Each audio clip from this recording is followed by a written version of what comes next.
Hello, ladies and gentlemen, and welcome to Frantic Nerdcast, episode number 115, I believe. We are charging through to episode 200. Set our goals high, boys. High expectations. Are we just fucking skipping a few in the middle, or are we going to just fucking split them? That's like another year and a half, Only man. 85 weeks away. Yeah, that's 85 weeks. That's nearly 2 years away. High, lofty goals. I'll be here. Oh, AJ may have God. moved. I'll still be here. This shed doing the same thing. Don't know who's moving in. Honey, can you hear that strange voice coming from the shed again? The ghost is back. You can only sell this half of the garage.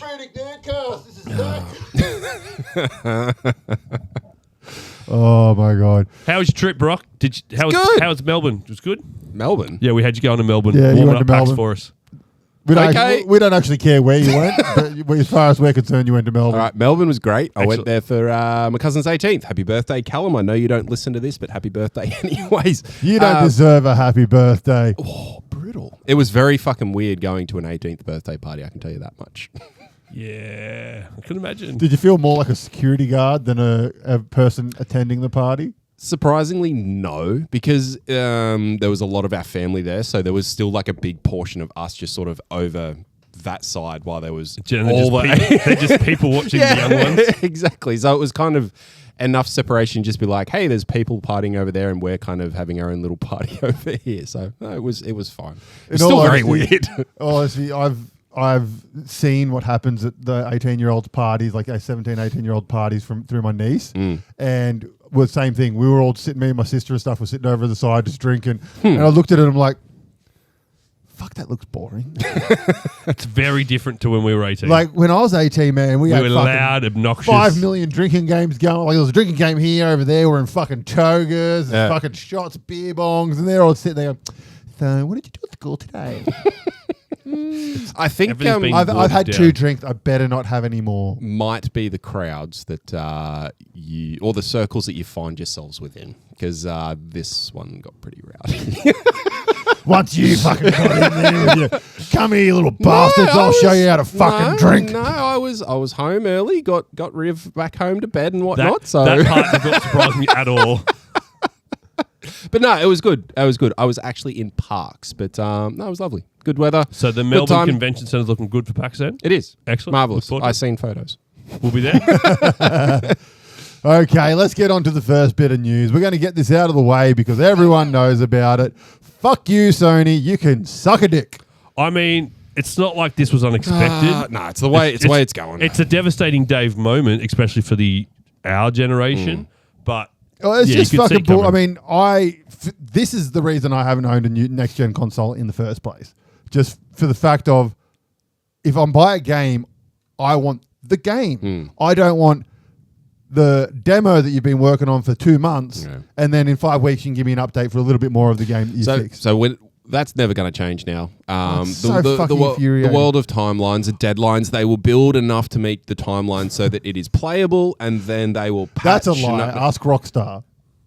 No, it is not a lie. Because they've been working on that one for 13 fucking years. Either way. the world will end in like 100 and what? Well, no, ni- it's meant to come out this year. No, it's on. It's pre-orders have gone out. The world will end in 98 days because we're going to get it, and the apocalypse will come. At the same But I time. mean, it's doable. Mario, GoldenEye, all those lovely games that came out. Guess what? They haven't had an update since they came out. Guess what? They still fucking work! Exactly. I could handle downloadable games on the computer. I don't know what about the computer. I could handle it. But consoles, no. I want my disc. I want my cartridge. I want my fucking little microchip for the Switch. Well, in all honesty, I don't care. I just want something. With this, I mean, computers went this route a long fucking time Yeah. ago. But with this, essentially, you're killing the console. You're really killing the console because, in all honesty, why the fuck would I buy a PlayStation that I have to use the PlayStation Store to buy games which are overpriced as fuck when I can have a PC that costs me less than the next gen? Because that next gen PlayStation, you know that's going to cost a fucking Well, I said, arm and look a at leg. the Switch. The original Switch was what $300. The current Switch 2 is what $800. So, like, why the fuck would I spend all that money when I most people have a computer that's decent enough to play most games. Most people. Just not at the fancy fucking frame rates that everyone wants. Man, you can play. Just drop all the graphics down to it. Stick figures. It's still the fucking same game. And most of the time, the games are a fraction of the price. And even if you don't want to get it through Steam, you go to G2A or whatever the fuck it is, and it's like, oh yeah, someone's selling it for fucking $20. I'll buy it there. Thank you very much. Like, why the fuck would you waste? Like, I reckon PS6 will probably be 1,500 with these. You reckon? Australian. Fuck yes. Yeah. Fuck yes. Maybe not 1,500, but it'll be definitely touching that $1,000 Well, mark. I mean, look at all you got to do is look at Steam's new. And the problem with it too is you're going to have to buy it with upgraded memory because, as I said, consoles pull this. I just need a memory card. Pull out that disc, put the new disc in. That's good. Now, if you want multiple games on your console ready to play whenever, you've got to have it saved to the hard drive, and the hard drive is going to have to be massive. Yes. Well, that's where the cost will come in. Well, I think the main thing is next gen consoles. You got to think about it's going to have inflation on it. So, let's say the base model, which will be fucking probably unplayable for most games, will be about $1,000. I think, and then you've got to. The better it gets, the more expensive it's going to get, obviously. But by the time the PS6 comes out, data is going to be so fucking expensive because of AI taking all the fucking RAM and creating the RAM shortages and the storage shortages. Oh, and when you say data, you mean hard drives? Yeah. Yeah. Well, that's what like. Yep. Your RAM, your CPUs, RAMs, all that kind of shit. It all uses the same shit, which is basically fucking extinct now. And that's why everything's so expensive. And all your computer parts are twice the price they were a year ago already. So it's just going to cost a fucking arm and a leg to make these next gen machines. And I reckon the next PlayStation will be about $1,500 to buy a console. I think I'm with you, Zach. I think it's going to be on this side of 1,000. But I think it's going to need that much expandability that you'll get the console and you'll take it home and you'll play a game and then, I need another game, so I need to get a hard drive. I need to get this and I need to get that too. It's killing the thing of, all right, it said GTA's coming out. If you're one of the people, you've pre-ordered it now, 100 days away, you're waiting, the countdown's coming. That day comes, I've got to download, I'm going to spend 6 hours waiting to download, where before... there'll be like 4 updates as well. Yeah, before you would go, you'd buy your game, come home, plug it in, you're playing it within 10 seconds of walking in your house. Now, depending on your internet, you're waiting 6 hours. Fuck, took me, 4 hours to download one update for Baldur's Gate, which was a 10 megabyte patch, but it had to download everything else with it. It took me, I didn't get to play that stream, it was 3 hours and I was still like 15% in. So... yeah, I understand. I knew it was coming. It's just a devastating moment. I said it's going to impact our generation more than the younger ones because they've been growing up on this partially anyway. But yeah, it's just it's not just affecting people. It's all the game shops are going to go under. Well, that's why EB Games has been transitioning more to the merch and stuff like that. And so, like most game stores will go under with these. The only ones that stay alive are the ones that sell retro stuff. Yeah. Because guess what? When you buy it, you own it and you can keep playing it. That's the other thing that sucks. It was brought up with, I think it was Switch or something. And Switch. I heard someone say it too. It's if people are buying, effectively not buying the game, they're buying the ability to rent that game. Yeah, you're renting. So if someone pirates that game, well, they didn't steal it because they don't own it. Like they didn't break any law. They're renting it from you. So yeah, it's just a sucky situation. And, I think it's we spoke about Philippines maybe. I think it's Philippines. They can't get PlayStation Store. So essentially, they can't get PlayStation full stop in Philippines. I think it is. One of those some countries. There's a couple of countries that just cannot get the PlayStation Store. It's not allowed in their country. And so they just don't get PlayStation. So you mentioned it very briefly, but the Steam box, it's been announced for its pricing. It's 1,600 Australian. Yeah, they said when it was coming out, they're like, it's going to be expensive. It's going to be expensive because they were doing it as a, this isn't a console, but it is a console that is also a PC. They were kind of they were selling it as a balance. It's fucking expensive. It's a console. It's from memory, it's got a Linux backing, and you can get it's the Steam Deck, but yeah, exactly on steroids. Exactly. So cool concept, but just get a computer. And then the other thing is obviously Xbox and what route will Xbox take?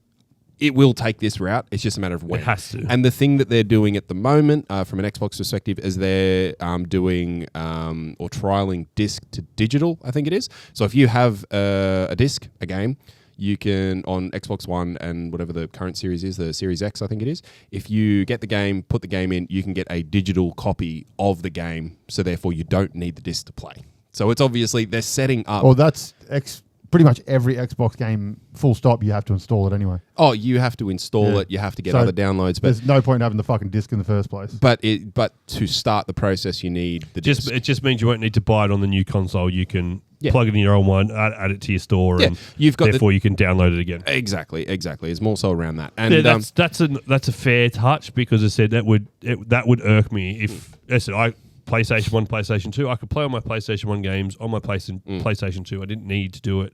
That would irk me if I bought a game on this current generation, bought the new one, and I couldn't play it because it doesn't have a disc drive, whatever it is. And that would irk me. But that's also why I think Xbox announced all of the way that they were starting to make it console-only format for some of their games to make exclusive to Xbox.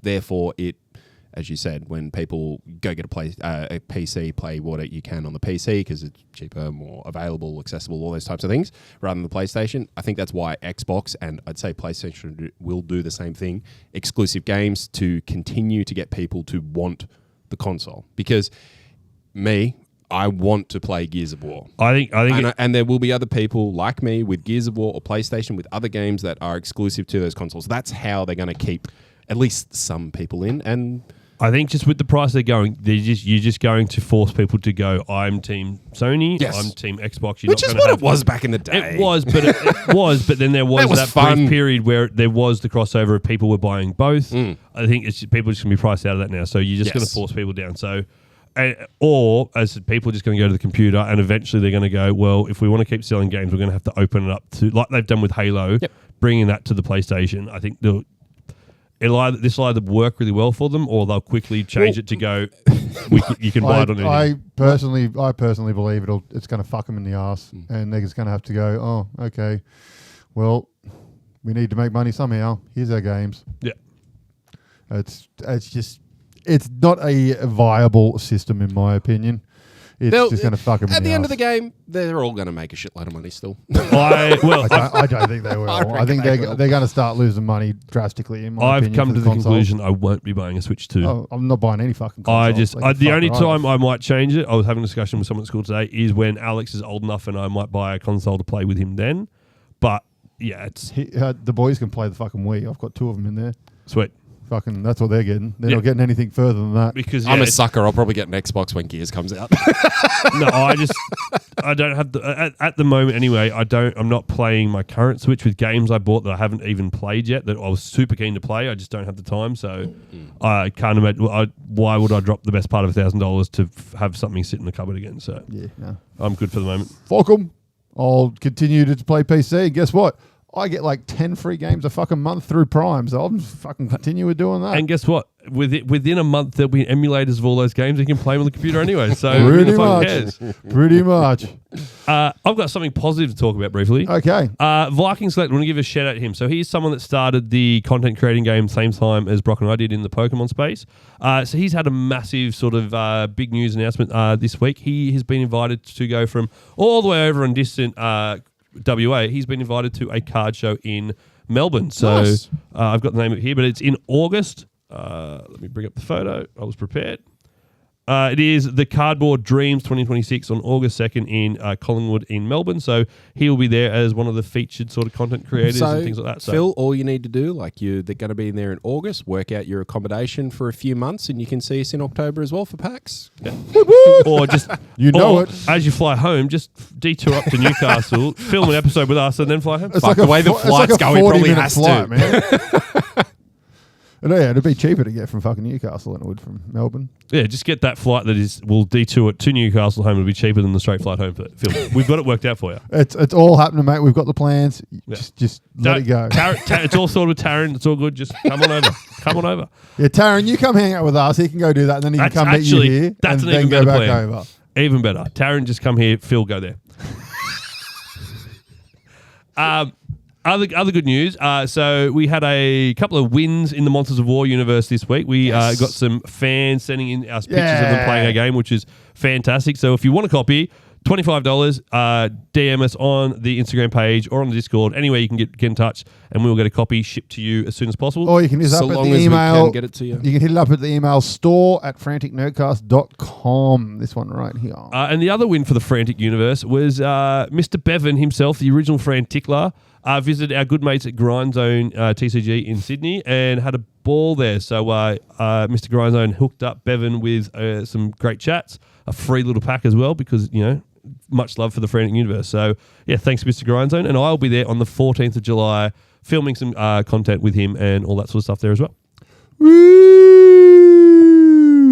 Okay, let's move on. We've got another lovely little list for you. It's time for fucking us. This is Fucking lists. Us this for is it not to little. reminisce. So we are, what does it say? Ultracast 3, best 90s and directed by 80s the and Nerd 90s films. It looked Special effects by Retro Logic, starring the three men's likenesses. From here, it looks like it says best 90s and 90s films. So we've got a list of films from the 80s and 90s that we would recommend everyone check out. My list personally has a lot of forgotten gems on it. Marvelous. I thought yours would. Yours are usually a little more obscure. Yeah, don't trust me. There's some common ones on there, but mine are a lot. There's a couple of little obscure ones that I was like, "Fuck, that movie was amazing. Fuck, that movie was amazing." And my list slowly went from 5 to 10. Oh. To There was just no seen- way in hell I was ever stopping at 5 when we did this because I went through kids like movies I would watch as a kid at the time. I was like, "These are baller," and then I watch those movies as an adult now from the 80s and 90s with Dad. They're fucking amazing too. Like it's the double dipping of our generation sort of thing. So I did top 5 from childhood and top 5 from more so like late teens into adulthood that I sort of went back, watched, had a different appreciation for them and whatnot. But when you first sent me the thing saying 80s and 90s movies, just went list and just started writing. I had so many. I'm like, fuck. I said AJ and I went to talk about this last week, but the best animated movies that weren't Disney and Pixar, that list took on its life on its own, and we didn't get time. But yeah, so I was sitting with Lisa talking about this, and she's like, this movie. I was like, I've already got it. Plus I've got these. She's like, and this one. I was like, fuck, I'm at 20, and we've been chatting for about 2 minutes. So. Okay, well, I'm going to start it off. My first one. Where are we? My first. There's so many. I haven't got any of those movies anywhere near my list, and I could easily have them. There's so many. So for those of you home that are playing, the boys can actually see my list. We've got a computer monitor over there. I don't have a list. I'm just going to spitball as I go. My first one I'm going to talk about, Detroit Rock City. This is a film about 4 dudes in high school, good friends, and they want to go see Kiss. And they've got to get their way there. Shenanigans ensue. Fucking music is amazing. If you like Kiss, you're going to like this movie. Edward Furlong's in it. I actually thought this came out in early 2000s. So did I, so I Googled it. But this is a fucking weird movie. Oh, but it is great. It is fucking left field. I think it was 99. Yeah, 1999 it came out. I think it might have been 2000 for us. Right. But it might have been 99 in America. Yeah. Amazing movie, man. It's like stoner comedy meets rock and roll music kind of thing. And it's just good, fun film right there. My first one is a trilogy coming off the bat. It is the first movie I'll put is the one that's official on this. We called it The Champions, but in America, I believe it was still called The Mighty Ducks. But it will be the original Mighty Ducks movies, Champions, then D2, and then D3. Fuck me, did those videos get worn out in my house. The reason I play ice hockey, man. Mighty Ducks 2 was probably my favourite of the D2 three. is the best. But Champions, it was... Funnily enough, Champions is the worst, in my opinion. Probably. I think I haven't watched Champions in a long time, whereas D2 and D3 I've watched multiple times. I will always, when I watch them, I always watch 1, 2, and 3. I cannot put on one without watching all 3. But... yeah, Champions, it was just lovable at the time. I loved it. Would go to Video Easy and rent it religiously every 2 weeks. I'd alternate that with the next movie that will be on my list. And the funny thing is... I recorded... did the piracy on the VHS back with the 2 video plays and fuck until those videos died, and then I'd do it again. And so, funnily enough, like the D3, that's my reference for when someone says Charlie. So, most people think Charlie the Unicorn, like, Charlie. Oh, yeah. My reference for that is in D3, the girlfriend of Joshua Jackson, when he gets off the bus, she goes, Charlie! And I'm like, as soon as someone says that, I'm like, that's what I see in my head. I see Mighty Ducks 3, I had a different Unicorn. Charlie in my head from that movie as he's like going down the ice in the Blake game. Charlie, no! Pass it, Charlie! That's what I had in my head when you were talking about that. But no, it's just, if you haven't seen those 3 movies, do yourself a favor, put it on. They were that good. They named a national ice hockey team after them. It spawned an animated cartoon series with the Mighty Ducks from space. Yeah, they were aliens, yeah. I watched far more of the cartoon series than the whole movie. one season it got. Yeah. I have it if you want to watch it. I would love to, because every time the copies I've downloaded have not been good quality. What do you got, sir? All right, so and it was released in 1992, just so everyone's aware. So I figured I would get the obvious one for me out of the way, and that is the Batman trilogy. So Burton into Schumacher. So for me, because I said I had the 2 lists, Batman Returns. That was really big for me with when I was growing up, because I seen that it was definitely more directed at kids with Riddler and Two-Face and whatnot. I fucking loved it. When I got older, do you remember at KFC you got little camera, little film reel things Yes. that you could put in the back of Yes. it? Yep. Yes. until you said that.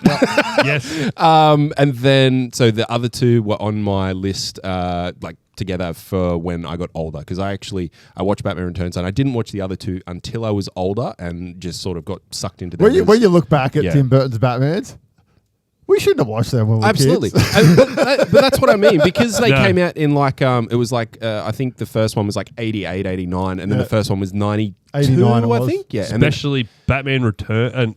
Batman Returns. Yeah, the second one. Yeah. That's Batman Begin. it was Batman Returns. Oh, Batman Forever, sorry. Yeah, is, Batman Forever. The Batman Forever Robin. and stuff, they were fine for kids to watch. Yeah, but yeah. Batman Returns, the That's second not one, a kid's Michelle movie. Pfeiffer No. with the cats eating Oh, her and stuff. absolutely. Or any scene with Danny Penguin. DeVito in it, Yeah. like eating stuff. It's just. So I didn't watch those or have an appreciation for those until I was I kind of did, because I won Batman and Robin. I won a free copy in the competition. Woke up one Did you morning. give it back? There it was.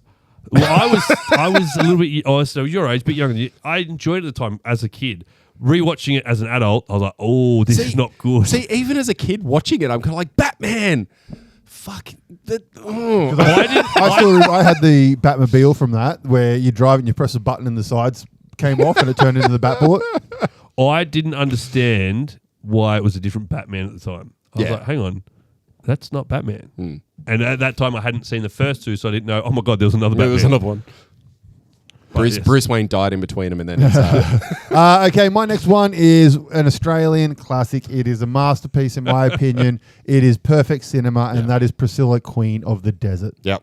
It is a piece of cultural history that has the legendary Terrence Howard, who recorded all of his parts for the sequel before he passed away, so that they can superimpose him into all the scenes and stuff like that.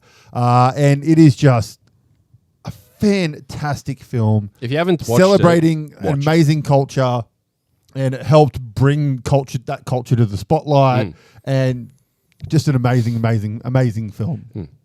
I'll say it's one of those few sort of indie Australian movies that have since taken over the world.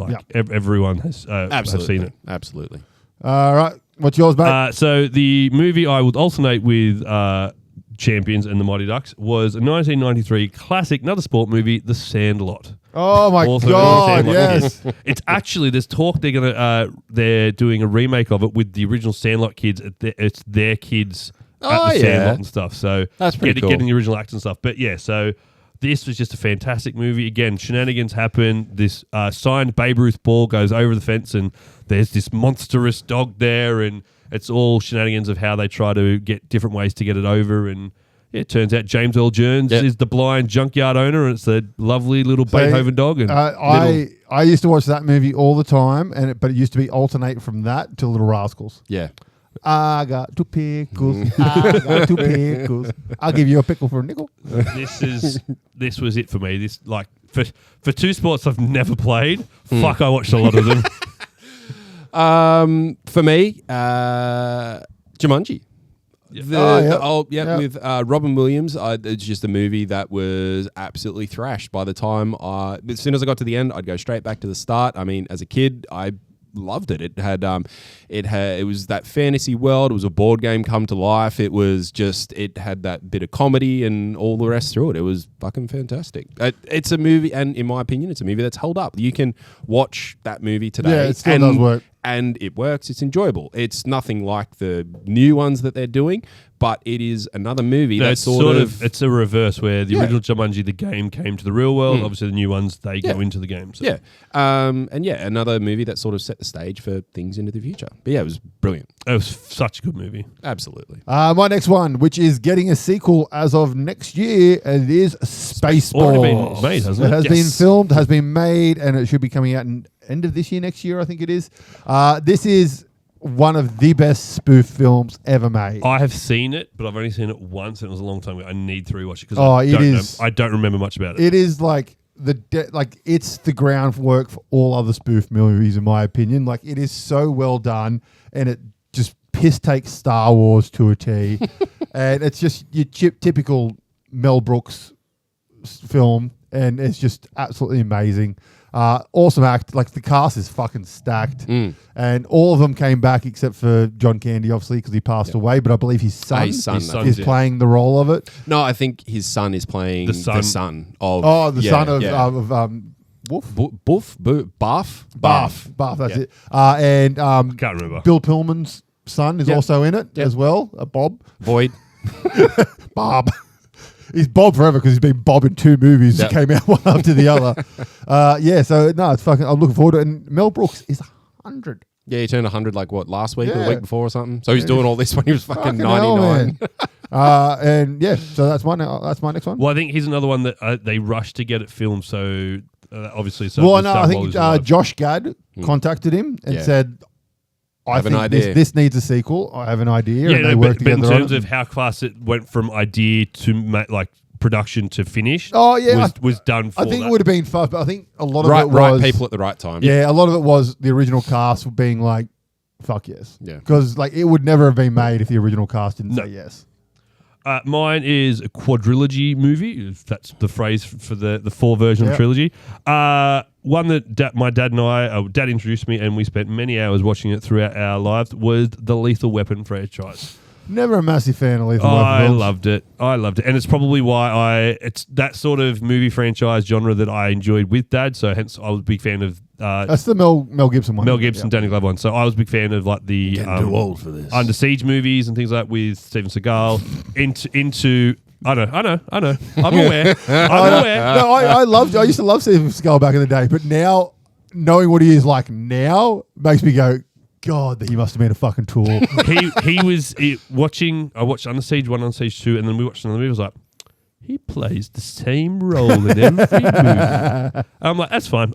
I watch it when it's why I probably like John Wick as much as I do now. I'm just turning it on for some gratuitous action and explosions and things. But no, Lethal Weapon, loved them all. I would probably say 4, obviously, it would be my favourite one, only because it was a bit more modern, and I think some of the humour was ratcheted up a bit more in it with some of the scenes. But yeah, all 4 of them were fantastic, in my opinion. Nice. You're done? Oh, it's up to me. Yep. If you're done. No, we're fucking near done. Richie Rich.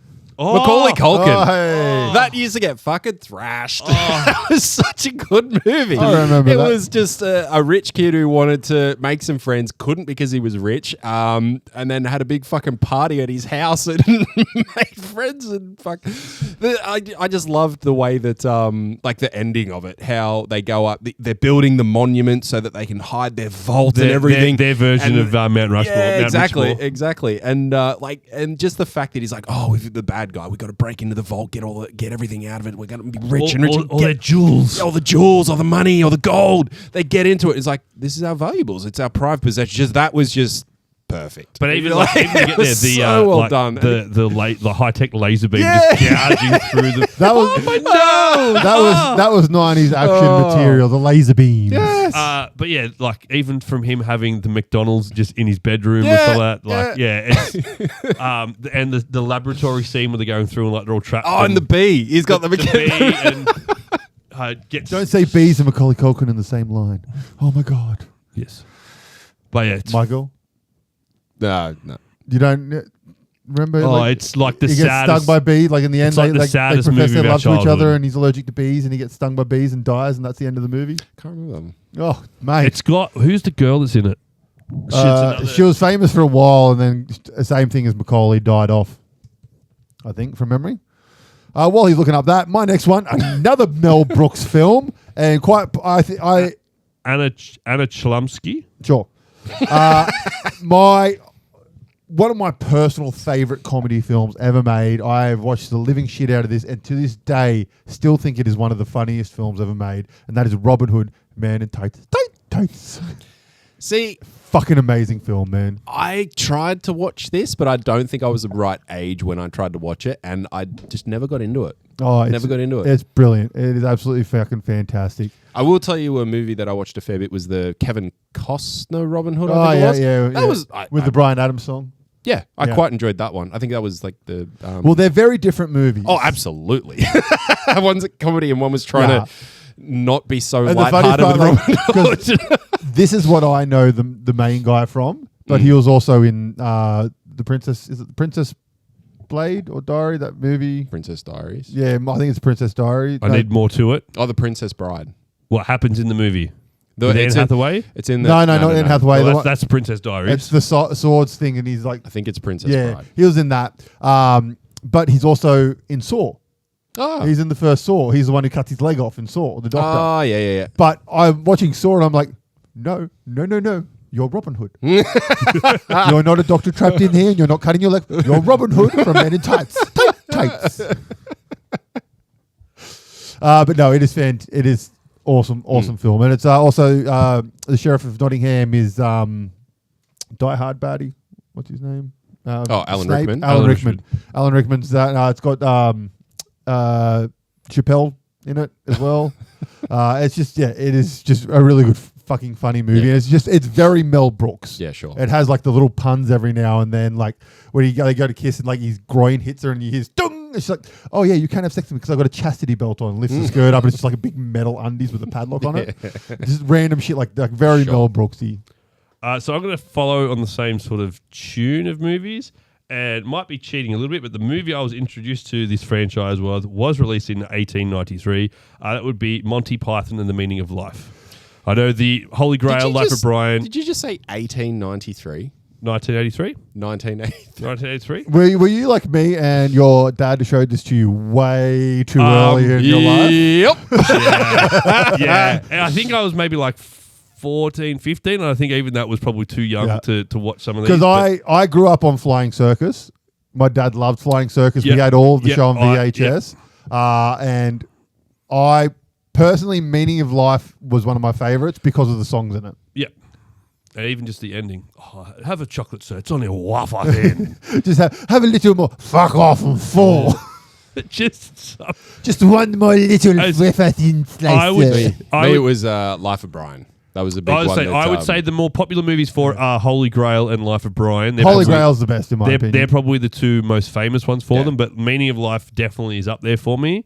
And as I said, it's the one I was introduced to first on. And it was one of my dad's very religious friends at the time.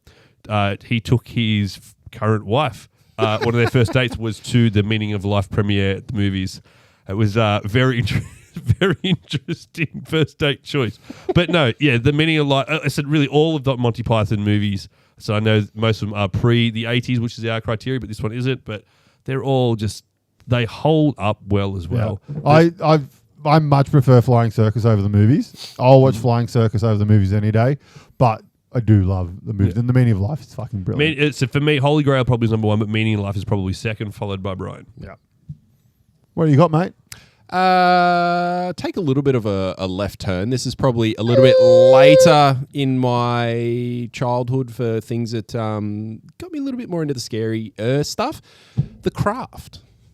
Oh yes, I do the love one about The Craft. It's it a was great movie. I think they've redone it into a TV show recently. No, they did another movie. Another movie? I was on Prime, I think. Okay. It was not good. Not good. But yeah, I mean, the old one, it's just for teenage girls who stumble across witchcraft and whatnot and sort of start to dabble and play with it and whatnot. And it was just a really cool movie, just that bit of a darker side as you're going through your younger years and into your teens and whatnot. And I thoroughly enjoyed it. It was Used to watch it. great, Used to watch it quite a lot. The Fucking funny great part show. is there's one scene in that where the main chick, they had to get her back to do reshoots, but she had gone on to, which I might as well say one of the, actually, she's gone on to another movie that she had to shave her head for. Right. And they needed her back for reshoots, so she has to wear a wig. Yep. And it's the scene where they change their hair color and stuff. Yeah. You can quite clearly see it's a wig. Especially now you look back on high def TV and you're like, oh, that's bad. Whereas But at the time, you're kind of like, well, duh. I mean, she's changing her hair. But that was a very good film. I Rated did enjoy that. Craft Legacy. That's the one, yeah. That was the more recent I one. haven't seen it. My next one is one that a lot of people may not have seen. It is MTV. I believe it was MTV's first film that they ever did, and that is Joe's Apartment. So this one is about a guy who gets a rent-controlled apartment. The only catch is it is filled with cockroaches, and then he discovers the cockroaches can talk. So he makes friends with the cockroaches who have musical numbers and stuff throughout the film, and proceeds to find this girl that he wants to get in be a boyfriend with. But he's got to try and convince her to move in with the cockroaches and stuff. And it is a fucking out there weird ass film. Never heard of it. And there's one scene where the cockroaches doing this full musical number and they're diving into the toilet. They're doing fucking water dancing in the toilets and this fucking beam squirt. Oh, it is ridiculous. Good fun. It had Old Mate from Slider in it and Tomcats. Oh, fuck, that was another movie that could have been on this list, Tomcats. So there's so many. Yeah, but it is a great movie. If you wanted just a fun, stupid fucking film. Jerry O'Connell, that's it. Watch Joe's Apartment. It's fucking weird and fun. I'm going to round out my American sport movies here. Here we go. Space Jam. Did not need the sequel. I haven't watched it, and I'm watch it. I got scared too after everyone started hating it. It is, but the original, fucking, it's a banger movie. Oh, it's an absolute cracker. Oh, it's such a great movie. So, if you haven't seen it, go watch it. Put it on for your kids. It's actually a kid movie. It's literally just Michael Jordan like, hey, you want to make a movie? I want to do a movie with Looney Tunes, and they're like, okay, let's make it happen. So that has made me think of Major League and Major League 2. Yeah. Which are more sporting. Charlie Sheen sporting. Major League 2 was a fucking jam of a film, man. What were his? And then you got his Hot Shots. The Hot Shots. That's it. Hot Shots. Yeah. Another one for me that fits into that category is Rookie of the Year, and the Chicago. Or is that one? No, that was Rookie of the Year I'm thinking of.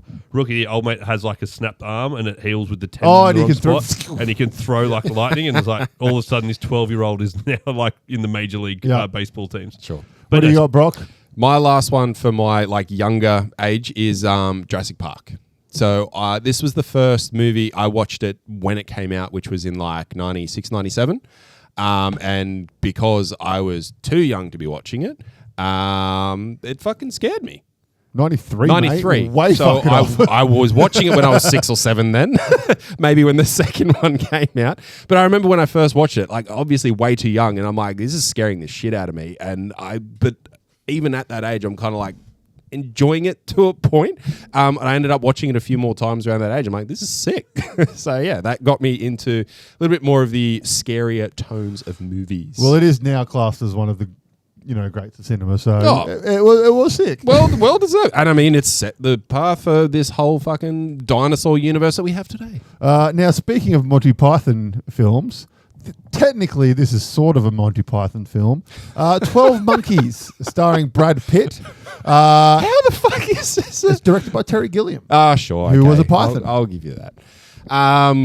Terry Gilliam was the guy who did all the art and stuff. Never watched the movie.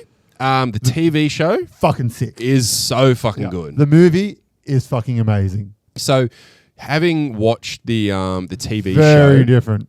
Okay, because having watched the TV show, I was kind of nervous to actually go and watch the movie because I'm like, there is so much that happens in the TV show. Google says it's a good movie. Am I going to get that condensed into the movie, or is it? Is it a good movie? So Bruce Willis, Brad Pitt. Brad Pitt plays a fucking schizophrenic, fucking mental institution kind of guy, sort of thing. And it's superior to the TV series. Okay. By a mile, in my opinion. I'll have to go give it a watch. The TV series made it a lot more action-y based kind of thing, whereas this is Terry Gilliam. Okay. So this is like fucking out there weirdness. It is sensational. If you've never seen it, watch it. You'll love it. If you love weird fucking movies, this one's a really good one. Terry Gilliam knows how to make some weird ass fucking films. Awesome. Jungle to Jungle. Tim Allen, wasn't it? Yeah, Tim Allen. Oh, and, yes. Tim Allen, and his son was played by Sam Huntington. Oh, George of the Jungle. Fuck me. George of the Jungle, yeah. Oh. This my list. I haven't got anything written down, and I'm not short of ideas to put in here. George of the Jungle. So yeah, Jungle to Jungle. Tim Allen's character has a son he doesn't know about who's been lost in the jungle, being raised. So brings him from the jungle to the concrete jungle in New York, and hilarity ensues. What's his tarantula run free? I did see a thing about this that said it doesn't hold up because there are a few things that happen in it that apparently Possibly not for today's audience. I have not seen it in most things. Though. I have not seen it in many years, but yeah, it's good. What do you got? All right, into our teen years. Into our teen and adult years. All right, Brock, what do you got? I'm going to start it off with a sports movie. What is it, Brock? Happy fucking Gilmore. Yeah. I don't think much more needs to be said. Like, it's a cracker. It's fucking brilliant. There are some movies I've deliberately not said, like Star Wars, for instance. That Yeah, just doesn't need to be talked Well, about. I as I said, I tried to gear mine more towards obscure ones that people should know about. Haven't. But yes, Gilmore. Yep. It's classic. Mentioned. Moving on. Major Pain. Fuck, this is a good movie. I love this film, man. It was Is so. this what I'm thinking it is? Yeah. Yes, it is. And the little train. Chugga. And he's going down. He's chugging. Toot. I would love to see the blooper reel for this, because how he delivered some of these lines with the deadpan straight face is impossible. So this was my first foray into the Wayans brothers. Yeah, I think it was most of our generation. And it's just one of those movies you just laugh the whole time through it. It was just a great movie, man. The scene when he punishes them by digging them, like burying them alive, basically, except for the heads. And shaves their heads and just Can't do that. The little train that could, man. And how that story evolves throughout the movie too. From the start, it just doesn't have a very happy ending. To oh my god, he made it. Oh, fucking brilliant! What do you got, mate? Home Alone, Home Alone 1, Home Alone 2. Oh yeah. We spoke about it. We'll move on. So I actually Macaulay Culkin just did what your final meal, last meal, whatever it's called, on Mythical Kitchen on YouTube. I think you did a while ago. Oh, it might have been a while ago, but I only saw one of the clips from it where he talks about this now and how much appreciation he now has for it as an older person, especially one that has kids, and like how much joy he really appreciates how much joy it brings people and brings kids and brings, like, because he used to look back on it after his kind of career fell apart and stuff, and like he hated it and he hated people talking to him about it and all that kind of stuff. But now he really loves it just for that sheer fact of he knows how much joy it brings to people. He's watched it with his kids and stuff like and that. He said, my kids didn't put two together. Like he goes, like his kids have watched it and he's like, what's the kid's name? Andy? No, Kevin. That's Kevin from Home Alone. That's Kevin. And he goes, oh, do you want to see some pictures of like Dad's family and stuff when he was little? Yeah. And he puts it out. Because his brother's in the movie too. Why is Kevin in this photo? Oh, that's brilliant. Okay. But that I think that wasn't a Christmas movie in my household. That was just an any chance movie. Yeah. Sixth Sense. Is this 90s, wasn't 90s, yeah. Oh, shit. Incredible We movie. old, son. Yeah. I mean, incredible movie. Get that paranormal element to it. Ooh, Just, but still, it's fucking in there. I mean, Bruce Willis under a different light, not the action type role and whatnot, and just, yeah, it was incredible. I have a Bruce Willis movie to come. It is fantastic. And the twist. Is incredible. Which he's never been able to recreate. No. But, the director? Yeah. M. Night Shyamalan. But it's my only gripe with it is now I haven't really I think I've rewatched it once, just for the sheer fact of it's kind of ruined now because of the twist. It's one of those movies where you go into it, you watch it the first time, and it is absolutely fucking incredible, but it loses. You've gotten that. It loses something every time you watch it again. Yeah. Watch it once. If you want to rewatch it, have a good gap in between the watch. You still know the twist, but you enjoy the bits and pieces of the film anyways. Yeah, I checked that too. And it's just an amazing film. Amazing film. Okay, my next one is... This is glorious. I'm so happy this is the reason I did Taekwondo and got a black belt when I was younger. Did it for a long time, and this is the reason for that. And so before you say it, my brother is going to hate that I forgot about it, but I'm so fucking happy that it's up here. But I saw it on his list. I was like, I can leave it. I'm including the original 3 films in this one, mainly the first 2, because High Noon is... It's so bad. 3 Ninjas and 3 Ninjas Knuckle Up. Absolutely. 3 Ninjas Knuckle Up is my personal favorite. I loved number 2. But these movies were awesome. So basically, it's 3 kids go to live with their grandpa, and their grandpa teaches them karate, and then bad people come and they fight them off with karate. Just throw the karate kid. And that is as simple just throw as the it karate kid into this as well. Rocky, Coke, and Tum Tum. Was that their names? I can't remember. It was Rocky and Tom, because it was like Rocky's got a girlfriend. I just remember watching these. I think we found them for like $10 for all 3. Watching them with Dad, and like the first one, this was all right. Second one, this is good. Put the third one on. What the fuck are we watching? Yeah, High Noon at Mega Mountain was with Hulk. Yeah, Hulk Hogan. God rest him. But I believe there have been new ones. 4. Yeah, so there's High Noon at Mega Mountain, and then there was a newer one made. Kickback and then Knuckle Up. God, there was another one. Fuck, that's right. Yeah, I forgot about Kickback. Yeah, so did I. There you go. Knuckle Up is where they go to the farm, ranch. They go to the ranch. Yeah, the second one is in the house. Yeah, that's right. I'm starting to remember now. It's all coming back. Fucking hell. Blast from the past, that is. I'm so happy that's there. Loved it. I got a Bruce Willis movie for you. Okay. Look Who's Talking. So Bruce Willis voices a baby. Yep. That goes through. Isn't there like fucking 6 There's of these Look movies? Who's Talking 2. There's Look Who's Talking Now. Yeah. And I don't know if there's more. I know there's at least 2. Isn't John Travolta was John the Travolta dog? and Christy Alley are the parents. No, the parents. Because the dogs were talking as well, didn't they? I think that's Now. Look Who's Talking Now. I'll do it. But yeah, Look Who's Talking. Good movie. I honestly forgot Bruce Willis was fucking in it. Haven't seen that in a long fucking time. There's 3 Because Bruce Willis, when you look at him, it just says baby. Yeah. That's what it says. So this is a baby. Sorry, you're right. Look Who's Talking 2, and Look Who's Talking Now. Yeah. Now the gimmick shifts to the Family Dogs with Danny DeVito and Diane Keaton Right. providing their voices. I knew there was a dog one. Yep. But good movies. What do you got, mate? What's your next teenage movie? Fight Club. Yeah.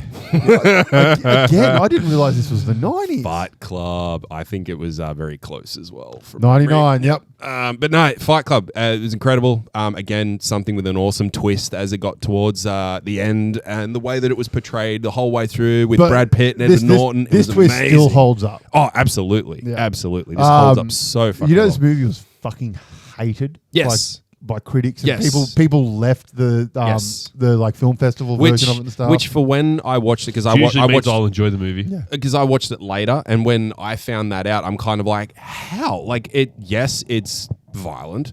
It plays with people. It talks about people's mental health and how it can go through with that. I mean, the only thing I could see is like people just didn't want to fucking talk about it or face like, just get away from it. No. It is a fucking incredible film. Have you seen the AI snippet that they've done from when Edward Norton and Brad Pitt were at one of the USA games in the World Cup at the moment? Yes. So they were just in the booth together watching the game. Everyone thought that they're together because they're doing Fight Club too. Someone naturally took them and put it into AI and made a little clip of. It's fucking great. Other people were like, "Who's Edward Norton talking to?" Oh, yeah, and people were like, "Is Brad Smith cancelled? What's going on?" It was. Did you say Brad Smith? Yeah, Brad Pitt. I had Mr. and Mrs. Smith in my head. But it's if you haven't seen it, go have a look. There is quite a funny little snippet, which is like Edward Norton. Have we not even reached your top 10 of? I started with the top 10. My next one from 1995, Tank Girl. What the fuck is this? This is Laurie Petty stars as the Tank Girl. It's got Iggy Pop in it as well. Malcolm McDowell, Ice-T, Naomi Watts. So Tank Girl is a comic book. So this is a comic book adaptation. Basically, and the comic book is fucking out there, weird ass fucking film. It's like I can tell from one fucking image that you've got up on the screen. So like dystopian future out there. There's like kangaroo people. I believe the comic is based in the Australian outback, like a dystopian Australia. But Makes sense. She gets a tank and just fucking starts fucking people up with it, and it's just out there weird fun. If you like comic book movies, this is one of the earlier ones. It's great. Post-apocalyptic British comic book series. British, there you go. Well, there are kangaroo people. I know that much. Oh, sorry. It follows Rebecca Buck, an outlaw who lives in her tank as she travels a drought-ridden Australian wasteland with her mutant kangaroo boyfriend, Booger. Yep. Oh, he's translated from Revenge of the Nerds. Revenge of the fucking Nerds! Oh my God, that wasn't what I was going to talk about, but Revenge of the Nerds! Oh, that might be 70s. Oh, jeez. That is an old one. No, No, 84. Oh. Now, that is one that doesn't hold up anymore. No. Please, if you choose to watch this movie, please watch it with a grain of salt. Please take it with the generation it was made in. It's not great today, but it was so funny. All right, what do you got? Super Mario Brothers. Nah, I rate it. That is a fucking horrible movie. That is fantastic. It is a hate watch. It's one of those ones where it's so bad it's good. Like, I remember watching it younger and thinking, this is amazing. Oh, like, it's a Mario movie. And then... What the fuck's going on? And then not that long ago, I went back, like a couple of years ago, I went back and watched it. I'm like, hang the fuck on. What the fuck is going on here? That was a wild ride. Oh. Cooper was just a fucking straight up raptor. Yep. What do you got? Another Brad Pitt film. Oh. 7. Yeah. What's in the box? What's in the box? What's in the box? I don't think, does he actually say that? Isn't that one of those things where No. you think people say things, but they He don't definitely actually doesn't say that. Yeah. But I think there's like There's a term the for it. Mandela effect or something? Mandela effects. but it's fucking incredible. Thriller, suspense, goes through the 7 deadly sins, and it ends up resolving in the end with Brad Pitt putting a bullet in someone. And Unfortunately, has Kevin Spacey, who is very, very cancelled. Yep. So that means that that film gets cancelled, unfortunately. But watch it. he was the one who was shot. So Yeah. It's a win-win. yeah. My next one, the Escape from New York / LA. I think LA might have been the 90s. I'm pretty sure. I don't think it was the noughties. But fuck me with these. What were these? You've never seen it? This is Snake Plissken. 81. Fucking New York just makes it. This is Kurt Russell playing Snake Plissken. And he's got to, I believe, I think it's the first one. He's got to get into New York, which is now a prison, and he has to get someone and get them out of New York, and basically the same thing with LA in the LA one.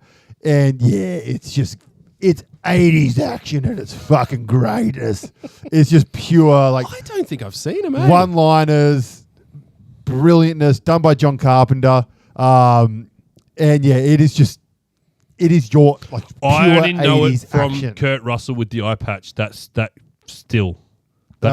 only reason why I know this movie. It's probably one of Kurt Russell's most famous roles in this one. Like if you're a Kurt Russell fan, like everyone knows like Snake Plissken. Yeah, right. And they're out there, wonderful, fantastic. Have they held Zack up? Snyder's set to remake it. The Zack Snyder can fucking not touch it. Fuck off.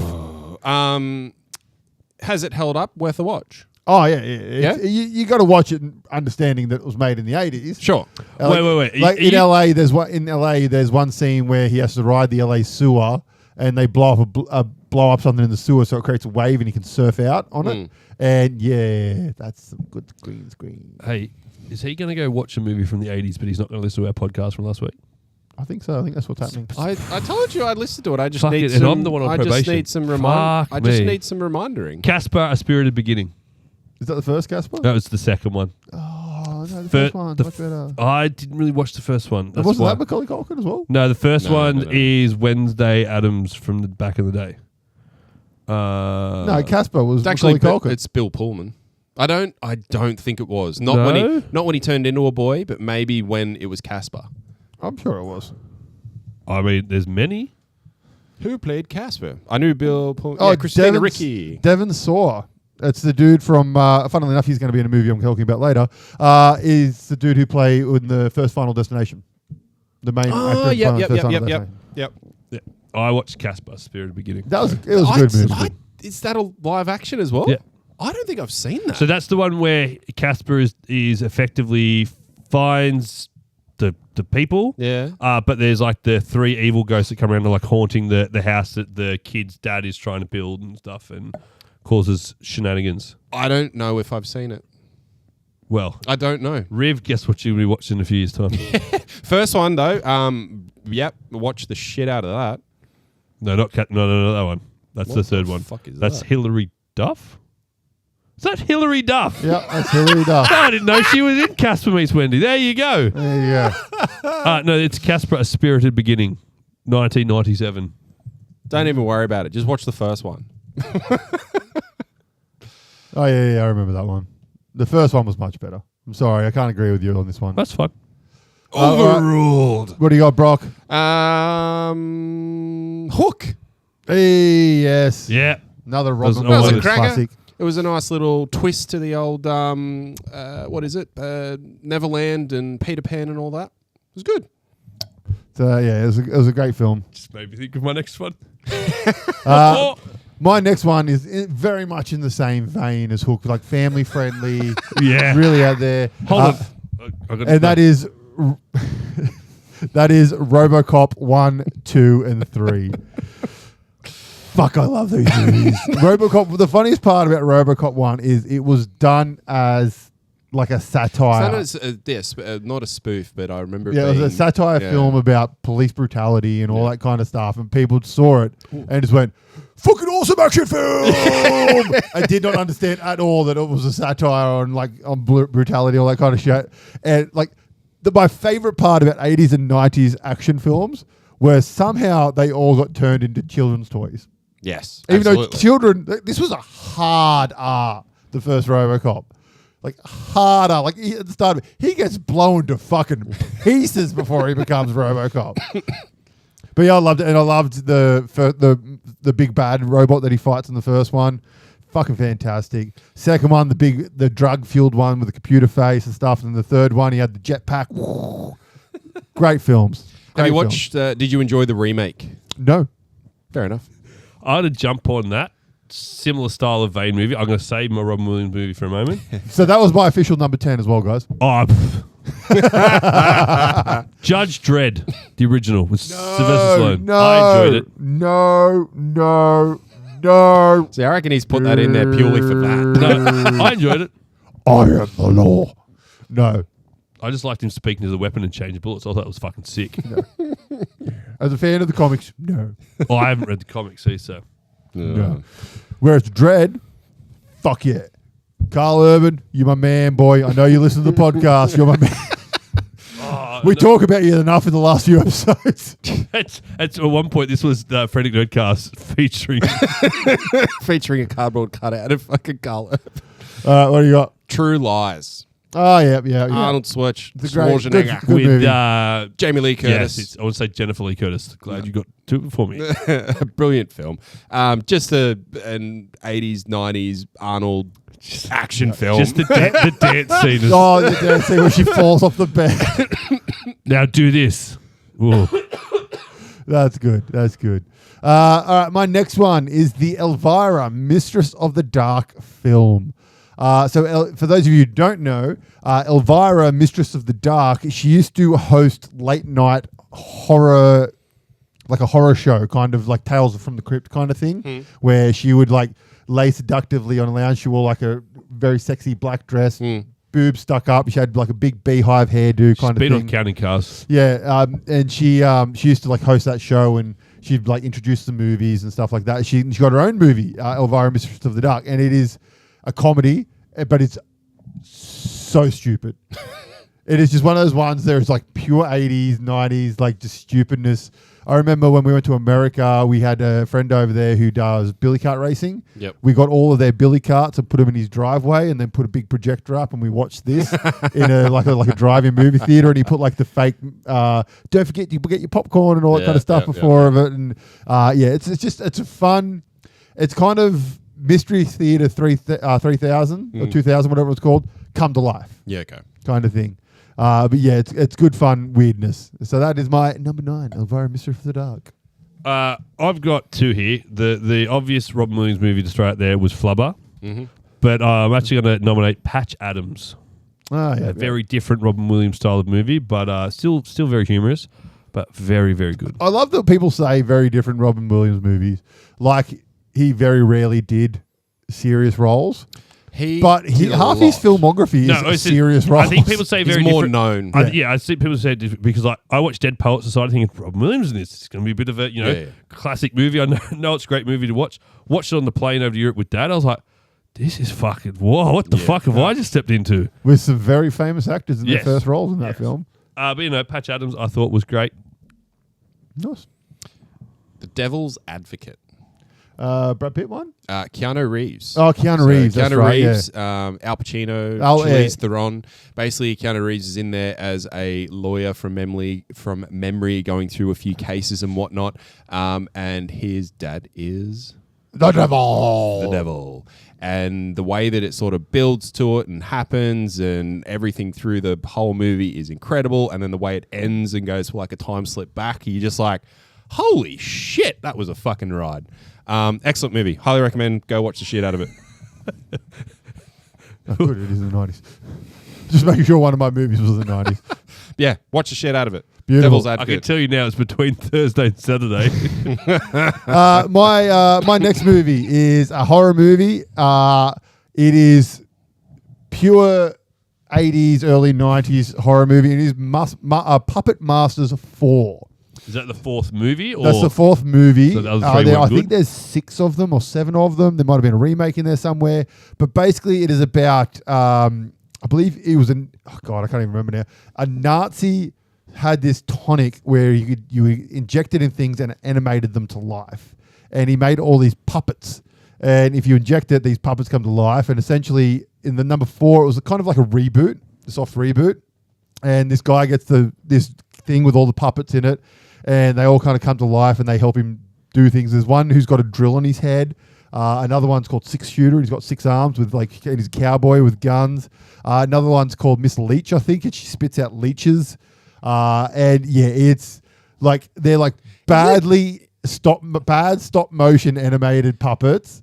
I was about to say, is it so they are actually doing puppets? Because looking at some of the stills, I'm kind of like, oh, they've done Puppet Master and just used fucking puppets. Yeah, they're puppets, and it's and like stop motion and stuff, and yeah, it's wild, man. It's out there. If you get a chance, you can go on Good Bad Flicks on YouTube. He does a review of all the Puppet Masters. And yeah, they're fucking out there weird movies, man. It's a good time. They're a good time. It's a good time. A good time. You know what else is a good time? What's that? It's a good time. It's a good time. It's me doing the Groundhog Day because we're just recycling it over. Oh, look at you go. Yeah, Groundhog Day. Yeah. Woo. So, off you. No, Good Ground is a good film. It is a good film. I do like it. I've never been a massive fan of him. What, Bill Murray? Yeah. Some of his movies are good, but he's fantastic in Space Jam. What are you talking about? I agree with that. Yeah. Space Jam and Zombieland. He's what, 22 seconds in the film? He's there at the very start and the very end. That's all you need to be there for. Yeah, exactly. What do you got? I'll throw in 2 more in the horror realm very quickly, but your Nightmare on Elm Streets and your Jason Voorhees, so your Friday the 13th movies. I don't know which ones were in the 80s and 90s, but there were some because there was a lot of both. I think Wednesday the 13th was first. It came first, I think. No idea. Either way, both incredible horror films which turned into to a certain horror point. franchises and all that sort of stuff. And look, they did I think the wheel sort of fell off. Not at this point, but the wheels were definitely off the wagon when they did Freddy vs. Jason. Mate, no, you've completely skipped over Jason X. That's that's where he goes to space. And he has nanobots and becomes Super Jason. But yeah, and then they did a revamp, and the revamps were reasonable. I didn't mind the remake I didn't like them. of Friday the 13th. I didn't mind it. I thought it was good.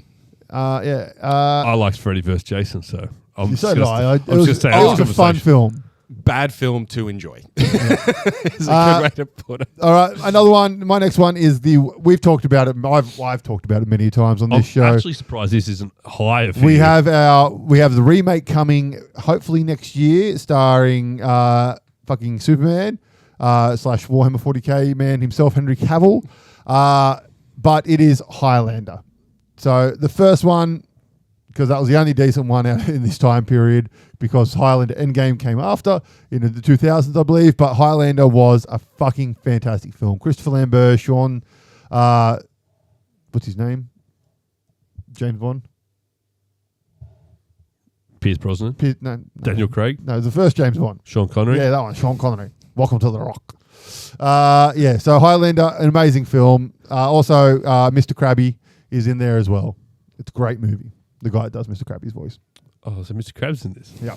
I'm going to choose a franchise, but probably one that goes under the radar in the franchise, Predator 2.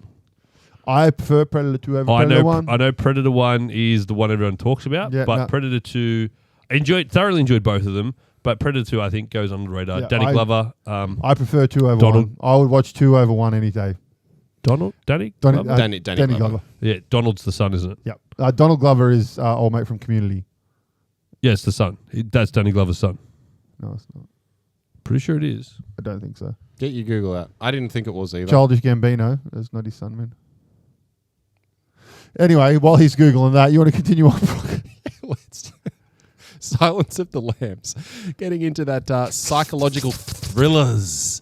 Continue. Yeah, into the psychological thrillers. Silence of the Lambs, I watched that probably earlier than I should have, and it was just a film that I really, really enjoyed and got me into those types of Did you ever watch the first one? Or did you watch the first one? Or Silence of the Lambs is the first one. No, it's the second one. No, Silence of the Lambs is the first. Silence of the Lambs, then Red Dragon, and then they did Rising, which was like a throwback one. I'm sure Silence of the Lambs. I'm sorry, Silence of the Lambs is the sequel. No, Silence of the Lambs is the first one. I can't remember what the Silence of the Lambs movie order. Yeah, Silence of the Lambs. Hannibal Lecter franchise. Is it not Hannibal was the first one? Hannibal Lecter. No, yeah, that's right. So Silence of the Lambs, Hannibal, Red Dragon, and then Hannibal Rising. I think it is. Hannibal. Oh no, in terms of the timeline, it's Hannibal Rising. Hannibal first. Rising, Hannibal, Manhunter, Red Dragon, Silence of the Lambs, then Hannibal again. In terms of movie made, 91 was Silence of the Lambs. Yeah. Manhunter was 86. So Manhunter was first. I think, Manhunter, I thought Manhunt. No, let me try this again. Silence of the Lamb, I think, was actually trying to get it out there again. I think it might have been a redo, per se, of Manhunter. I think. But I could be wrong. Anywho. Brilliant film. Yes. Got me into it. Yes, I agree with what you are saying in that the timeline is all out of order because Hannibal Rising is like the first one. It puts the lotion on the skin or else it gets the hose again. Incredible film. If you haven't watched it, watch it. Manhunter is a remake. Red Dragon is a remake of Manhunter. Yeah. That's what I thought. Okay. So yes, it was kind of like a try again, and that's where they went with it. It's funny because anyone from our generation, everyone knows that because of the intros for VHSs when you got it, the ratings thing that used to come on. Remember how it'd go through all the G, the PG, it'd go through the different ratings, and that was always the MA one was always like him going. father bits. Because the G would be like Tim Allen as like Woody and stuff. Like, right. Toy Story, sorry. Yeah. My next one is Absolutely fucking amazing. a fantastic film, which I believe is getting a TV series or it's a stage play or something. Something's been redone. I think actually it's a musical. It's a musical now. It's becoming a musical. So Kiefer came out and was teasing, like literally in the last week or so, him in a full get-up talking about the Lost Boys. So- and I'm like, fucking do it! Brock has ruined my announcement for it, but it is the Sorry. Lost Boys. So this is a fantastic vampire film, which has one of the best sexy saxophone scenes in the world. Absolutely. In it. And it's stored. On that note, brilliant fucking soundtrack. Yeah. Old school music. And it stars the Coreys. For those of you who weren't born in our generation, the Coreys were Corey Feldman and Corey Haim. They were very famous young teen actors in the 80s and 90s who Corey Haim unfortunately went down the drug route and fucked up a fair bit. In Lost Boys 4, I believe they were both in it. In Lost Boys 4 from memory, just before Corey Haim passed away. Corey Feldman's still going, but he's lost the plots being kind. But yeah, Lost Boys is a very good vampire one. Keith Sutherland being a fucking awesome 80s fucking vampire. It's just a wicked movie, man. It's really, really good. It's not your typical vampire one either. So I recommend it. And for those of you who like Gilmore Girls, the grandpa from Gilmore Girls was also in it as well. He was in Richie Rich too. He was too. There you go. Look, we've got a common thing throughout all. Gilmore Girls connects the world. Amazing that. Talk about 80s movies. There's a shitload of guys from the 80s in them. All right, Zach, what do you got? Probably it's I'm into my top 5 now. It's a big. My top 5 was what I started with. Yeah. It's a big movie, but it's one that introduced me to probably the sci-fi and the alien world. Independence Day. Yeah, okay. I'll back that. Was this 90s as well? This was 96. Shit. Yeah. Wow, that's fucking... I was really looking forward to the sequel. I And don't think I quite watched it till we were probably in the 2000s, because obviously I was 5 at the time this was released. Really? Yeah. I was 10. I watched it a little bit later as well, but I rated it. But yeah, it was fantastic. It was probably what introduced me to Will Smith as well at the time. But yeah, it's what got me into like the alien sort of. Yes. Just seeing him just fucking punch the alien and shit. Yeah. And the sequel. It was fine. Yeah, it was fine. It just... It was enjoyable to watch, but it just wasn't I the haven't first. seen the sequel. Yeah, look, It only came out recently, didn't it? Like 3 years ago, I think. Yeah, something like that. Like you really can't say anything else. Yeah. It's fine. It's fine. What do you got? Something that has not fucking held up well from a cultural perspective. Ace Ventura. Ooh. Hey, the Rhino just sold for about, I think it was like $50,000 or $60,000. Ace Ventura 2 is not too bad. Ace Ventura 1 has some problems. And I think, I'd have to check when number 2 came out. I thought that might have been early 2000s. But the first one was... just the scene where he's in the tutu and he's like, let's see that again. Yeah, incredible films. They're hilarious. It's very obvious that it hasn't held up well from some of the shit that gets said in it, but great movies. The Slinky coming down the steps. Go, Slinky, go! Oh no, gotta do it again as we reach the bottom step and it stops. No, get over here! All right, my next one is one of my favorites. That's why it's up here, and I've watched it many times, and I still watch it to this day, and that is Hackers. We've got a young Angelina Jolie. We've got a young, what's his name? Where it is here? Johnny Lee Miller, e.g. from Trainspotting. We've got Matthew Lillard. I don't think I've seen this. Fisher Stevens, Lawrence Mason. Like you've got some actors in it, and it's early 90s computer hacking. So it's some basic shit, man. But it's just cool. It's one of those movies like, that's a fucking cool movie, man. Awesome music. And like the villain is like a pre-Matrix computer nerd dressing in long coats. It's like, yeah, I'm so cool. And they all use hacker names. And on that note, The Matrix as well is obviously up there because it's fucking great. As one that I just haven't said because it's an obvious one. Yeah.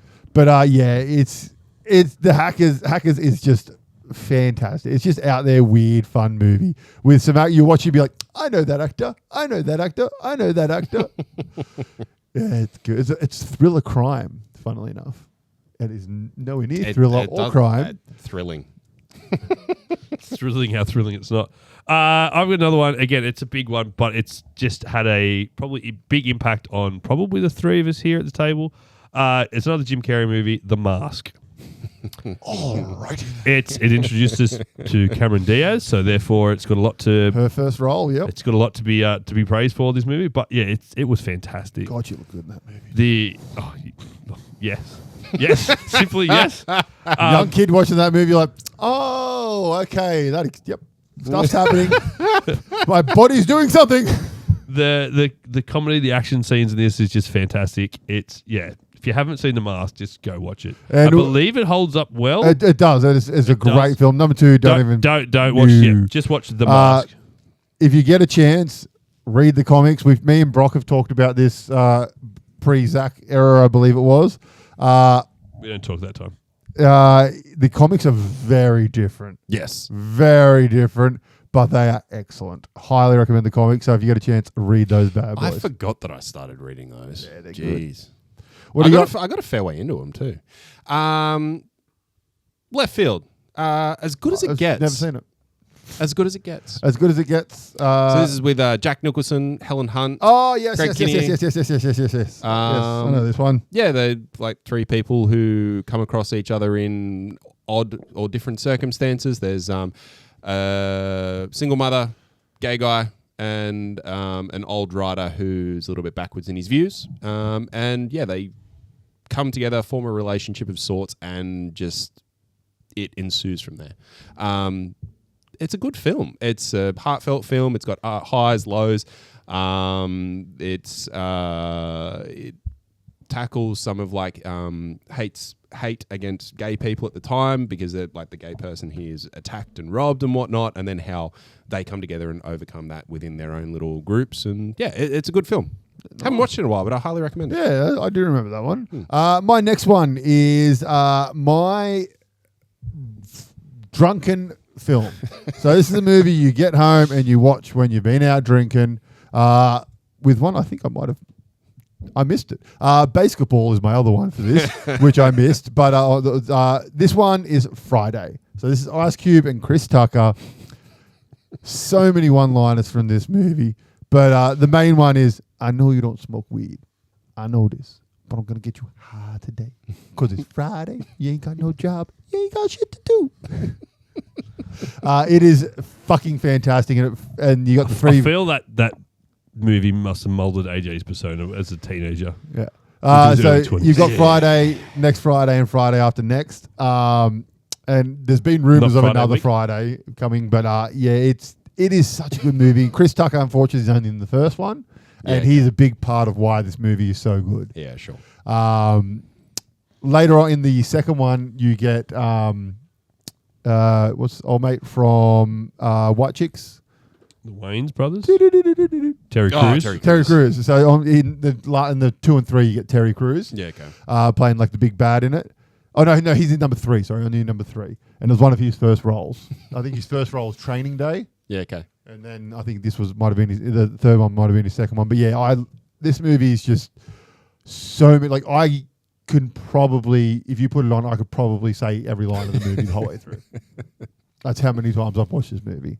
And I've like Friday and next Friday came on one of those double-sided DVDs. Oh, yeah. Which was so annoying because you put one side in, then when you pull it to swap over, you've like smudging it as you turn it over. And great idea at the time. Yeah. DVDs, kids, things that you... it's a physical thing that you owned? Yeah. Yeah, Sony don't want you to have them anymore. I believe it stood for a digital video disc. Yes. All right, what do you got, Zach? I've got 3 left after this. U.S. Marshals. It's the sequel to The Tommy Fugitive. Lee Jones. Tommy Lee Jones, Wesley Snipes, Robert Downey Jr. was in it. Oh. It's just a really good sort of crime. That would have been during his drugged out era, it was wouldn't it? 1993. Yeah, sorry, no. This one was not 1998. Sorry, Fugitive was 93. Yeah, I think that might have been towards the end of his drugged up era. Yeah, because I think he got off the drugs when he got on Ally McBeal.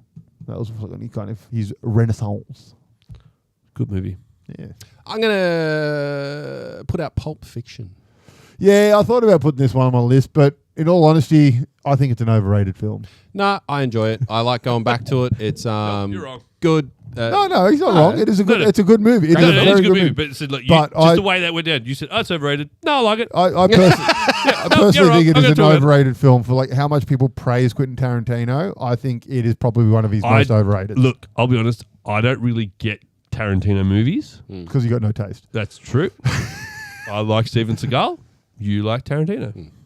I Explains a lot. I think it's a good movie, but I think it's Does he have better films? Oh Absolutely. yeah, it's one of his most overrated ones. In But my opinion. I think it's just for when it came out, it was a brilliant film. Oh, yeah. Like you can go back to it quite easily. and I mean Samuel L. It is- Jackson. and even just it's different cinema for the time as well, Yeah. and which is why it was so good. But no, I do understand like the overrated factor. But yeah, great film. If you haven't watched it, you are living under a fucking rock. If you don't enjoy it, you're silly and like Steven Seagal movies only. I'm here for you. All right, my number 3 is Can't Hardly Wait. So this one, probably Seth Green and Jennifer Love Hewitt are probably the two main people in this film you know. But as soon as you watch it, you're like, I've seen them and things. I've seen that dude is the dad from Twilight. Yep. That dude is this. So basically, this is a movie where it's like the last party of the year. And one guy has to go and he wants to profess his love to Jennifer Love Hewitt. He's loved her his whole life and he has this note that he wants to give her. And she's like the it girl, but he's like a nerd and stuff, like stereotypical things. But there has this one scene in it which is just fantastic. And the computer nerds try and break into the party and destroy the party. And one of them gets in and he just gets drunk. And he's sitting there drunk off his face. And there's this band that's trying to play the whole time. And one of them's Turk from Scrubs. They're trying to play the whole time, but they keep fighting and they never get to play. And so someone puts on some music and Paradise City plays. And it's like, take me down to the paradise. And this guy goes, I know this song. My tutor used to sing me. And he becomes like this full rock star and everyone fucking loves him. He's like, yeah, Paradise City with the grass is green. And it's like your typical 90s teenage movie where all the teenagers are 26 and quite clearly And at a have party. not been in high school for a long time. Yep. Like at no point in this film does Jennifer Love Hewitt look like she is in high school. But yeah, it's just a really good fun film. Yep. Highly recommend it. If you like those types of 90s, when, teen comedies were fun and not trying to spit messages at you. You could just sit down and enjoy people doing what teenagers did at that time, get drunk and try and get laid. Yeah. We don't need fucking messages in our teen comedies, guys. So that's my number 3. I am quite possibly one of the best Aussie exported. Okay, here we go. We're all paying attention, Zach. Didn't need that sort of reaction. Crocodile Dundee. That's not a knife. This is a knife. It's just a good movie. I liked all 3 of them. I love the one where he's in LA and he was like, dude the goes to second commit suicide. He just goes up and goes, "Oh, what are you doing, mate? Yeah. Oh, I'm going to try. Oh no, I take a walk up here every day. Yeah, just go for what? Just careful. This is what I do. But like, you're in the way. I'll just wait till you're done, mate. Off you go. You're not going to try something? No, I'll just wait till you're done, buddy. You just jump and then I'll go past." That's what he says. This guy commits suicide. Yeah, I've take your seen time, it, but I can't remember that. Just take your time, mate. I'm in no rush. But I'm going to jump. Hell, I'm not getting in your way. And it also that film also gave us one of the best Simpsons lines ever. Oh, that's not a knife. This is not. That's a spoon. Oh, I've seen you play knifey spoony before. before. It's fantastic. It's just typical Aussie humour throughout it as well. Captured everything really well. Just done well. It's a good movie. What do you got, sir? Who framed Roger I Rabbit? considered putting this one on there. I do love this film, but it doesn't hold up. No, it doesn't. but again, They're talking about remaking it. Yeah, I've heard Or a that. sequel. We went backwards. See, we did our top 10 first. So I'm going through the other ones. I personally preferred Cool World over Who Framed I don't Roger think I've Rabbit. seen that. Brad Pitt. No. Same movie, very similar movie, like cartoon characters and detective and all that kind of stuff. No. Cool World was a lot more serious. Okay. Whereas Roger Rabbit was. Yeah. No, enjoyed it because of the. Yeah. I mean, Mrs. Rabbit. Bingo. Yeah. She's given us some good cosplays. My list just keeps evolving. Well, I've only got 2 more, and we're also almost nearly an hour and a half. I looked at time well ago. Are we really? If you're still with us, fuck. we've got 2 more left each. Okay, my number 2. This movie is a treasure of a film, and that is Empire Records. This is the film that Old Love from The Craft shaved her head for. Okay. And it is about a record store called Empire Records. One of these staff members was closing up, and he takes the money, goes to the casino in Atlantic City, and loses all the money. So the film takes place over a day, which is Rex Manning Day, where they are trying to recoup that money so that he doesn't get fired, kind of thing. And then the store's potentially going to close down, all this kind of stuff, and they host a big gig at the end of it. And yes, there's a new big pop star coming called Rex Manning, because it's Rex Manning Day the whole way through it. And yeah, it's great. Got Liv Tyler in it. Yeah, Liv Tyler. Yeah, Robin Tunney. yeah. The Aussie dude as well. I'm pretty sure he was in one of the Underbellies. He was in one of those cop shows as well that went for a long time. I believe he was in. It's got Tobey Maguire in it. He was in End Days. With Arnold Schwarzenegger, I think it was that one, or Stigmata. No, it might have been Stigmata. Okay. I can't remember. It was one of those 2. It's got a bit of a cast. I don't think I've seen it. It's a great movie. Haven't seen Great it. I'll movie. just say I haven't seen it. It's a film of its time, but it still holds up. Yeah, okay. It's excellent. My sister showed me this one. I still remember when she showed it to me. I was like, I fucking loved that movie. Instantly went and got it myself. Yeah, it's great.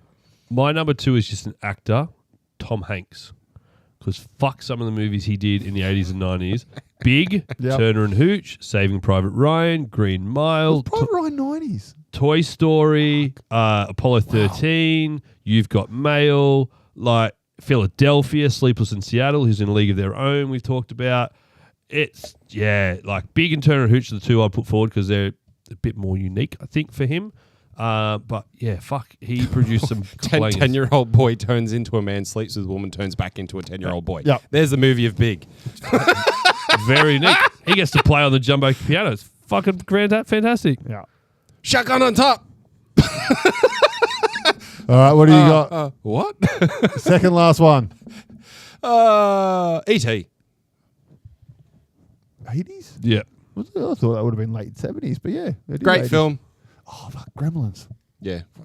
Oh, dude, just stop. There's so many movies I've looked at and I'm like, I could put this in. Oh, no, I'm changing this one. E.T. That's a classic. Yeah. Brilliant film. Introduced us to Drew Barrymore. She was in that one. And yeah, all sorts of fucking whatever. It's great. Just makes in your number 1. So my number 1, I love this movie. Not many people probably remember this movie. It is awesome. It is a black comedy, a horror comedy. It is Idle Hands. So it's Devon Sawa, or whatever his name is, the one we talked about that was in Final Destination. Seth Green, Jessica Alba, Eldon Henson. It is great. So basically, Idle Hand is the Devil's Playground is the premise of the whole movie. And basically, a dude gets his hand cut off, and his hand starts to become possessed by the devil. And so he chops his hand off, and then the hand essentially gets a mind of its own and starts going around and killing people. And they got to try and stop the hand. Seth Green dies throughout it, and he's got a beer bottle sticking out of his head for most of the film. He's got another one's got a broken neck the whole time. And he's been resurrected. It's got Fulton Reed in it. Yeah. Oh. Yep. Eldon Henson, or Foggy as he is now. No, it's Fulton Reed. As he's most known for these days. And it is just such a good, fun movie. And I only watched it not that long ago. And yeah, it still holds up to being stupid and funny. But it doesn't hold up to anything else? How do you mean? Is it appropriate? Oh, yeah. Very much so. Okay, cool. Yeah. It's just a fun sort of semi-horror film. Comedy horror. Really good. Yeah, comedy horror. It's very good film. Highly recommend it. Everyone should watch the shit out of it. If that's your number 1, I'm happy to finish there. Happy to finish there? Small Soldiers. Oh, yes. fuck Yes. That's a good film. Apparently, they want to remake that as well. Oh, there's been talks for ages for the second one. They were talking Because it sort of ends sequel. with it sort of ends with the potential of the movie 2, but never got there. Yeah. Oh, you can't recreate that magic, in my opinion. No. It's done. That's all that needed to be said. I didn't realise at the time how much sort of bad press it got because it was a kids movie that wasn't really a kids movie again. Very much not a kids movie. Yeah. All right, ladies and gentlemen, that is it. Thank you if you are still with us after this episode of us just going down memory lane. Fuck me. I haven't scratched the surface. Like, so we didn't really talk about the main ones like Indiana Jones, Star Wars, those sorts of ones. As I said, I deliberately tried to avoid the big boys. And I did too. I was like, what are some ones that were a bit different that we had from childhood? Again, going through kids' movies that we watched at the time, and then the adult movies at the time. But yeah, there are so I could easily sit here and do another half hour on movies we haven't talked about. But we're not going to. Thank fuck the people that watching at home say. But yeah, if you are still with us, thank you very much for watching. Drop comments on the YouTube or in the Discord. What are your favourite 80s and 90s Give us your movies? top 10 80s and 90s films. And don't give us your version of our top 10 that just keeps fucking going. Give us a top 10. Try and think out of the box. At least we were honest Let's this time and didn't say it's going to be a top 5 and we just... Let's give people ideas for some movies that they should resurrect and watch that they may not have ever seen before. If you would like a copy of Monsters at War, you can grab a copy via sending us an email, store@franticnerdcast.com, or hitting us up on the socials, 25 Aussie dollary dues plus postage, and we will get that out to you. As long as we can, wherever you are in the world. Oh, it should be all right. Everything's calming down out there. To a point. If you're in Sydney, head over to the Grindzone TCG. He's at Brookvale, so go and enjoy the card goodness there and buy some things. Big friend of the show. Absolutely. And thank you to the guys who sent us photos of you playing the game. If you've got a copy and you would like to send us some photos, send them through. We'll chuck them up on the Board Game Geek page and on our socials as well. And while you wait until, let's say, have you finished watching this on the YouTubes on Friday night and you want to fill in the week with Frantic Glory, Mondays is Frantic Nerdcast Plays Games, Tuesday is TCG Tuesday, and check out our socials for daily things that we post up at random. AJ, we'll get the 5th canvas out soon. The what? Your 5th canvas. My 5th canvas? Yeah, at some point, sometime. We'll get there. You'll get one, don't worry. I'm making the suspense because this is going to be the best one yet. For those who are wondering, the wheels fell off the wagon. It fell off before he ran out of canvases, which is a shocker. I've got canvases. I bought canvases for it. It's just the fact of, it's fun trying to paint pictures while your fucking kids scream at you.